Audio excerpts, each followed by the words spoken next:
bring out through the book of Ruth. And but I'm just going to read one verse tonight, and we're going to go into the Word of God, and we're going to preach what God we know God has done, wants us to preach. Ruth chapter 1 deals, we've read this hundreds of times, how Ruth and her husband, how they went during the time of famine there, left Bethlehem and went to the country of the Moabites. Now we all know the story in this thing. In chapter 1, reels, he gives us, unfolds the story here about how they got there and then had 2 children and had 2 boys, and they married the women of the Moabites, and then all 3 husbands and 2 sons died. But the Bible says at that time, Naomi had a lot of trouble. She had so much going on in her life. And I looked at this, and we're going to read this one verse, and I'm going to refer to several of the verses in chapter 1. But for sake of time, I'm going to go ahead and read this one verse, and we're going to preach. The Bible says, verse 10, and they said unto her, surely we will return with thee unto thy people. Now, this is Ruth and Orpah talking about this. You see the turmoil that Naomi was in. Now, Naomi had lost a husband. She had lost 2 sons. And now she was ready to go back to Bethlehem.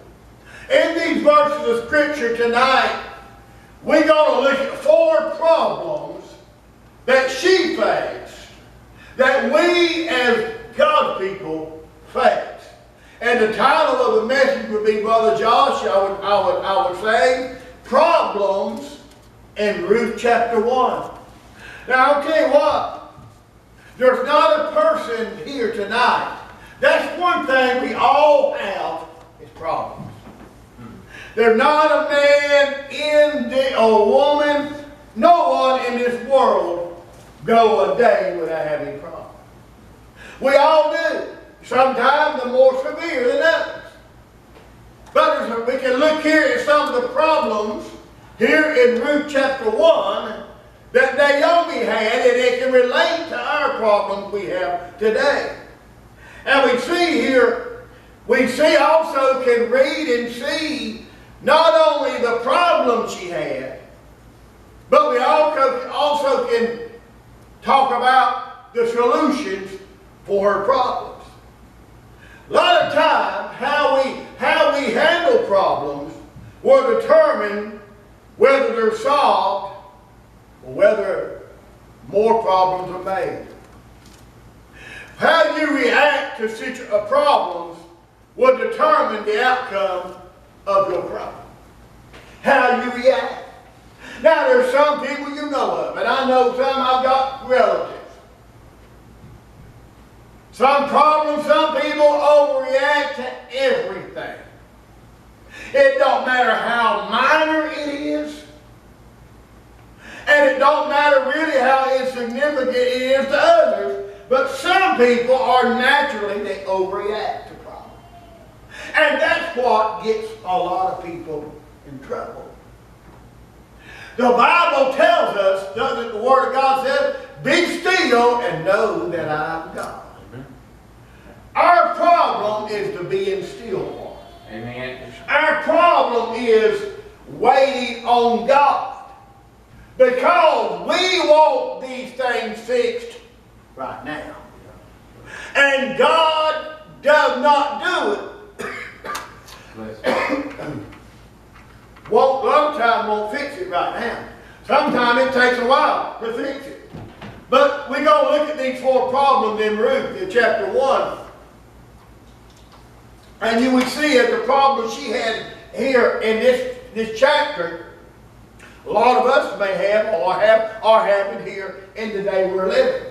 So we see here, if we apply the solution the Word of God gives us, in our conflict that we face, we'll overcome will meet those difficulties and overcome them, and will avoid other problems that they bring if we overreact or don't react to them like God expects us to. So we preach on their problems in Ruth chapter 1. We see here there's one problem here they had already. That was the problems of provisions. Now you look in verse 1. Now it came to pass in the days when judges ruled that there was a famine in the land, and a certain man of Bethlehem, Judah, went to sojourn in the country of Moab, he and his wife and his 2 sons. You got to realize the famine. We've never in the United States, as far as I remember, had a nationwide famine. Now you read the story about the Dust Bowl. Anybody ever heard about the Dust Bowl? The Dust Bowl happened during the years, I think, 1929 or 30, all the way for about 5 or 6 years in the central United States, the breadbasket of our country. There came a drought where it didn't rain for months and months and months, and literally people were moving out, and they said it created the winds of the prairies there in the Midwest would create an updraft of dust, and they said some of that dust even reached Washington, D.C. But we see here there was a great famine back then, and many people died. Many people, they inhaled that, they inhaled that dust, and they got what they call the dust bowl pneumonia. Give them pneumonia. But we're talking about here, there was a problem with her provisions. In the provisions, they had a famine in Bethlehem, and instead of waiting on God, they said, we're going to go down here to Moab. See, Abimelech made that decision for his family. And he paid dearly for it because he died in Moab. His 2 boys died in Moab. But we see here, he had a problem with provisions. It affected, this famine affected everybody. And it was very hard to find food. They couldn't do like we do, get in the car, ride up to Walmart, pick up what we want, come on home. There was no food. Animals were dying. They were raising maybe cows from milk. The cows were dried up. They didn't have no water to drink. They dried up. They died, and they didn't have no meat to eat or nothing. And they couldn't plant no garden, no water. Everybody starved to death. They had problems with provisions. We all can relate having problems sometimes with having provisions. Yeah, we may not now like that now, but we remember when we were young, a lot of us, how we struggled to get enough money to buy food. We do remember that. And not only food, but money to pay bills, and we've all been through that, and I know we have. But see, you got to realize this. They had a problem with provisions. Every family, sometime or another, has faced that kind of problem. Unless they were born with a silver spoon in their mouth. I mean, I've never faced some of the hardship that some of y'all that are older than I have faced. I never faced the hardships that my daddy and my mama faced. My dad was born in 1918, and the Great Depression started in 1929. He was probably 10 years old then, or 11 years old. My grandma and Grandpa Chappell, they were there, they lived through the Depression, and they blamed it all on President Hoover. That's why they called it the Hoover Days. But it's just like this. We see here the problem was they had a problem with provisions. How we respond to those famines in our life, Brother Mike. There's a famine in the land of people worshiping God, the lack of worship. The lack of power in the church. There's a famine in the church, folks. They are. That's true. So we see here, as we look here and see this, how we respond to those famines will determine whether those problems, those famines will be solved or not. If we give up and die, that's exactly what we'll do. They said during the Dust Bowl, and I'll refer to this one time and I quit. They said during the Dust Bowl, said it was dry everywhere, And there was one little tree in the middle of a field. And that a little bird had made a nest in that field, in that tree. And they said, the spiritual application of this, that bird knew it was in a famine, but he was there waiting on it to get over, and he decided, I'm not leaving.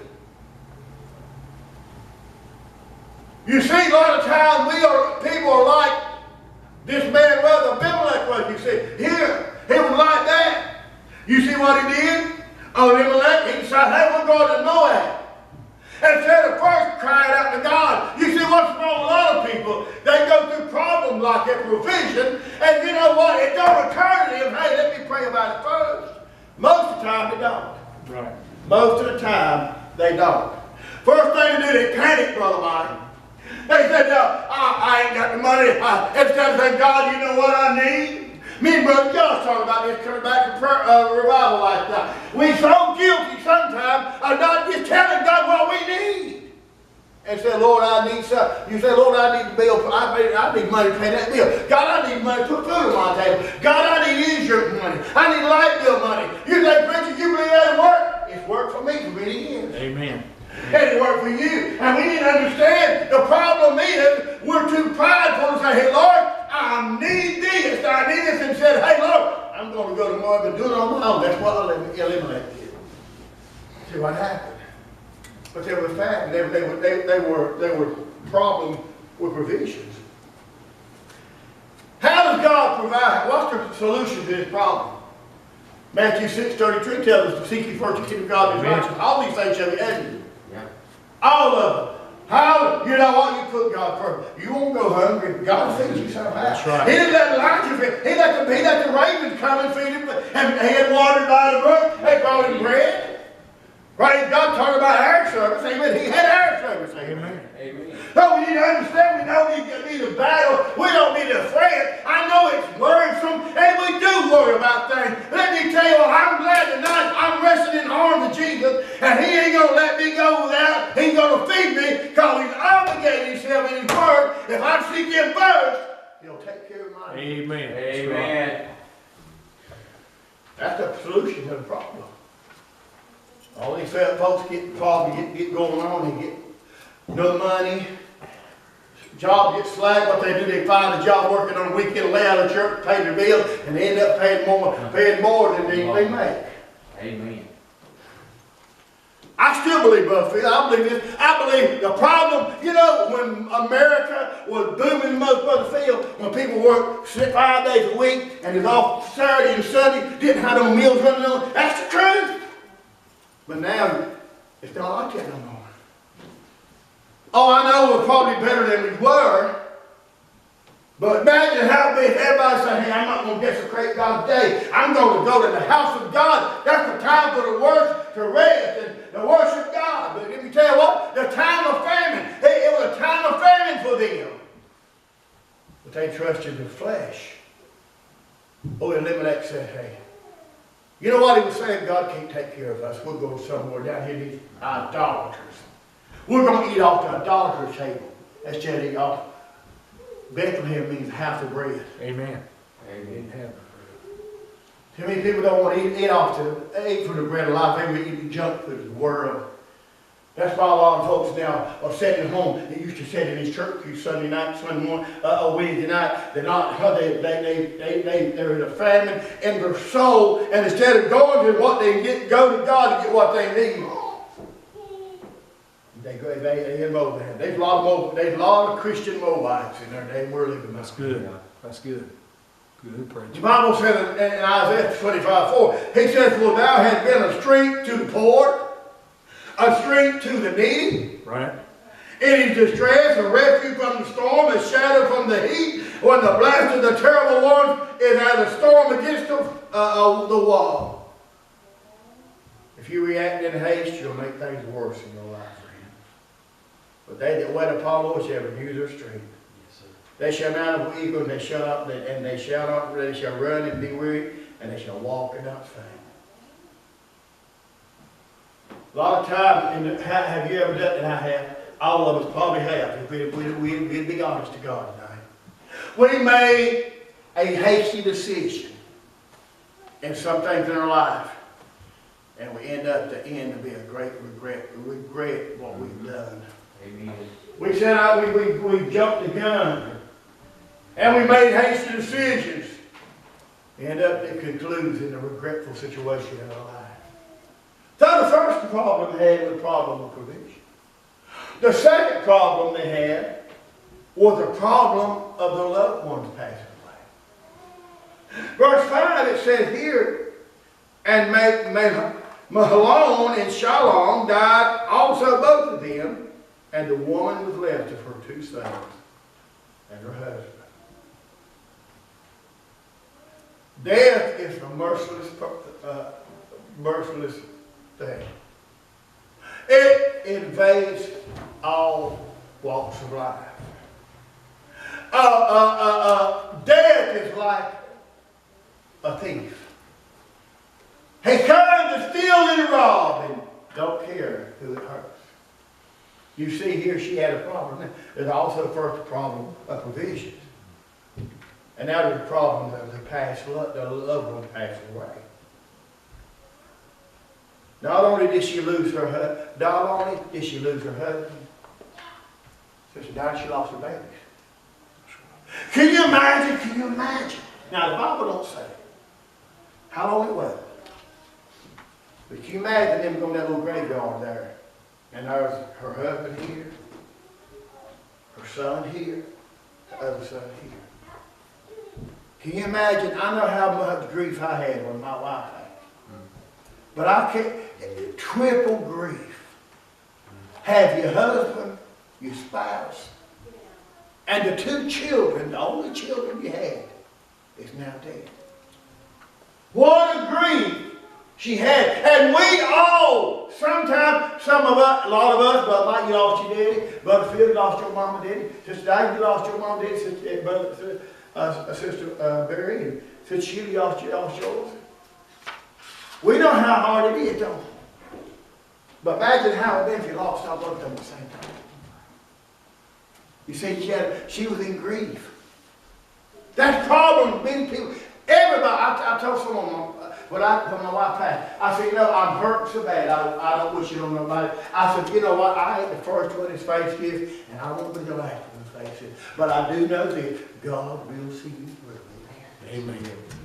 But see, she had a problem with grief. Had a problem passing the loved ones. You got to realize she couldn't draw money off her husband's Social Security. They would no such thing back in the day. They would probably no thing back there now. In the old, it ain't nothing like that now. It was so intense. And you not only was she grieving over her husband, her sons, but there was a little old girl, the little old daughter-in-law was grieving over their husbands. And you know, they added to her grief too, because she loved them girls. You know, we all hope that, and I always hope, Lord, before me got sitting down, I said, I always hope, Lord, I hope you come back and rapture takes place, and I don't ever say, go through that. But it didn't happen. And as the Lord tarries his coming, everybody's going to face it sometime or another.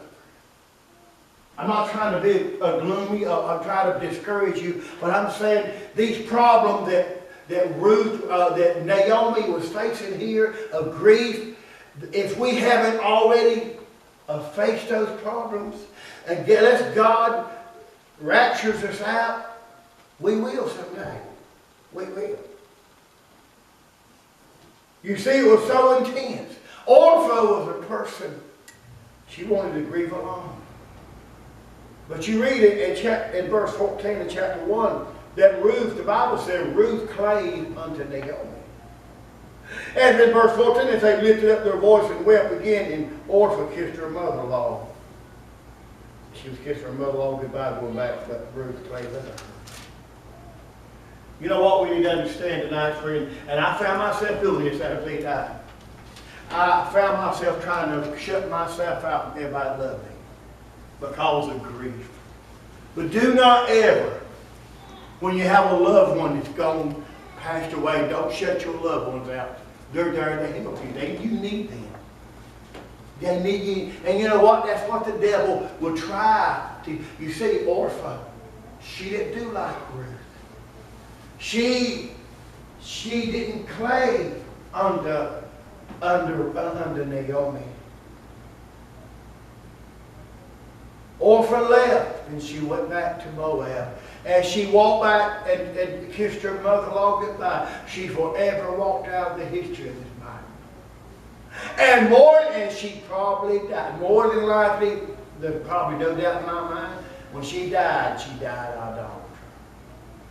So we see here. But Ruth did not. She ended up in Bethlehem. You know what? You know what God tells? God promises. This is in the Bible. You may not have read it, but it's in the Bible. God promises a woman whose husband has died that'll take care of him. He'll take care of him. Yeah, amen. Look here in Proverbs 15:12. Read this scripture. It said, the Lord will destroy the house of the proud, but he will establish the border of the widow. Psalm 146 and 9 said, the Lord preserveth the strangers. He relieved the fathers and widows, but the ways of the wicked, he turned us upside down. I'm glad tonight there's grace for every need we have. I'm glad in grief, you know what grief, when you grieve, there's grace to go along with that grief. When a person is taken in death, a loved one, there's the hope of meet one day. That's the grace, that's the hope we have. That's the only thing that keeps us them long, dark, sorrowful days and nights. To know, hey, they're gone and I'll miss them so bad. But one day I'll see them again. And I can't imagine, I mean, a woman, a wife having to be without her husband. I don't know how it feels but a husband be without a wife. But some people even say a lot of times it's harder on the wife to lose a husband than to lose for a husband or a wife. I don't know. But we got to understand Ruth, Naomi's frame of mind. It's not clear how long they were married for. But it's still, she loved her husband. She obeyed her husband. Hey, she could have told her, hey, I'm not going nowhere. I'm staying here around my kinfolk. But she followed. And now, you realize probably the lies the devil put in her mind. If you would have refused to go, your husband might have gave in. He might not have died up here. When a loved one dies, there's always things that go through your mind. I wish I could have done something different. See, the devil will try to beat you down. We all have a problem with grief. With a loved one. We all, some of you, like I said, lost your parents and your siblings, and I have too. But Ruth, this is not a new thing under the sun. The Bible said there's nothing new under the sun. So what happened? Naomi had lost. There was a problem of a loved one passing down. The only one can feel your pain and help you is God. I mean, I'm not saying people don't help you and encourage you when you go through this. They do. But the only one can do anything but to say what the hurt is with God. The only one really, people that experienced it. Some people have experienced losing their wife like me, and a lot of people. Some people experience it, they know how you feel. They've been through it. But nobody, not even nobody else, can even soothe that pain or heal that pain. Nobody but God. So we see here. Psalmist said in Psalm 121 and 1, I will lift up mine eyes unto the hills from which comes my help.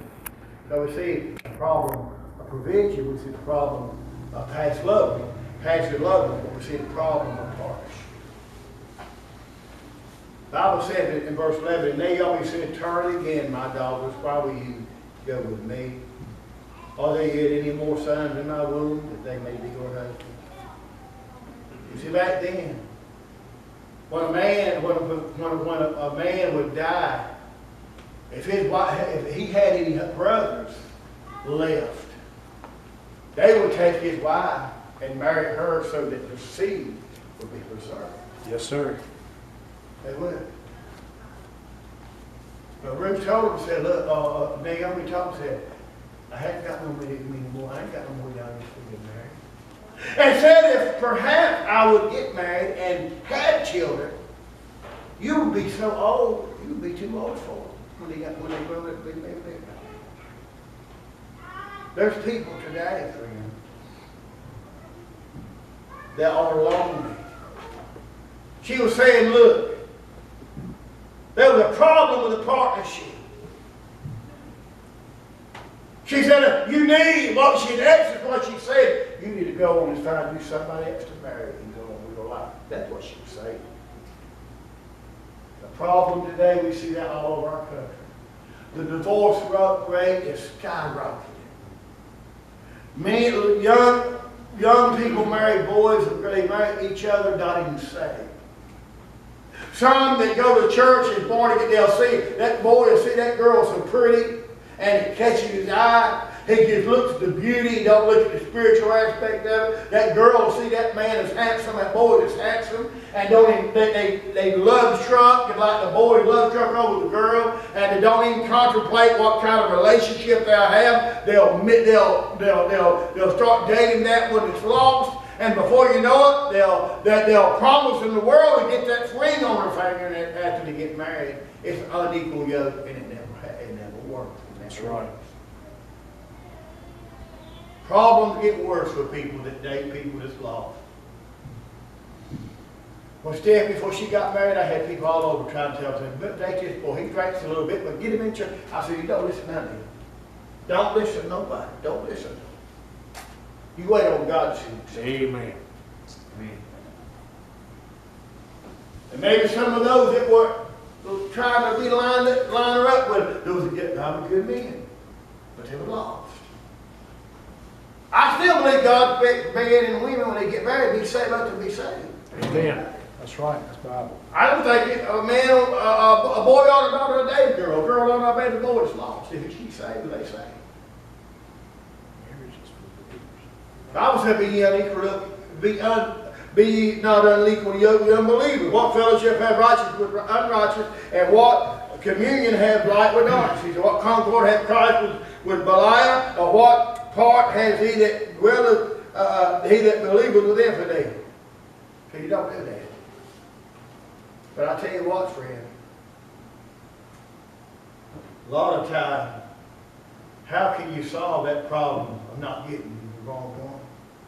You pray and ask God to see you right when you be in the will of God.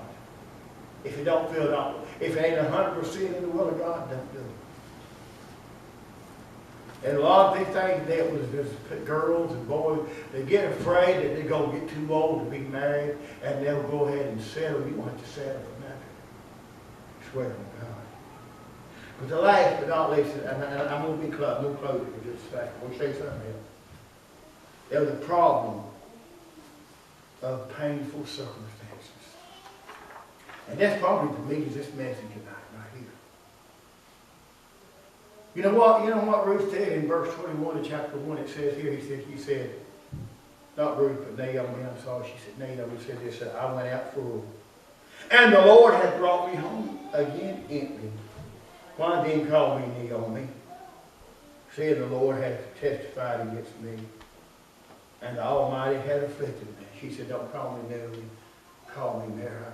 That word Mara simply means bitter. You remember back in the Old Testament, when they back in the first part of the Bible, boy, Elijah made that water bitter. It was Mara, it was bitter. Yeah. You see, she was depressed. You'd be surprised at people today that pop pills every day for depression. And a lot of times it just makes them a bunch of drugged out zombies. That's all it meant. But she was saying, look, I'm better. She was better. She was discouraged. She was depressed. When a person gets in that shape, when you're discouraged, and you know what she said? The Lord had brought me home empty. And so she even said, the Almighty had afflicted me. He said, how bitter she became. Sin had a way of doing this to people, folks. It did David, and what David said in Psalm 38:4, for my iniquities are gone over my head, as a heavy burden are too heavy for me. He was just about defeated. What do we do when we get like this? What do we do when we get to the place where we're sunk down and depressed, and we just feel like, hey Lord, you've thrown me out like water out of a wash tank. I'm dry, I'm depressed, I'm not ready to get in. What can I do, Lord? Well, God encouraged us all by the example that David had. Like he said about iniquities have gone over my head as a heavy burden, they're too heavy for me. We need to seek mercy, forgiveness of sin, what's causing these problems. See, some of these problems are caused by sin. Some of them are caused by sin. Not all of them. Not every time. But sometimes they're caused by sin.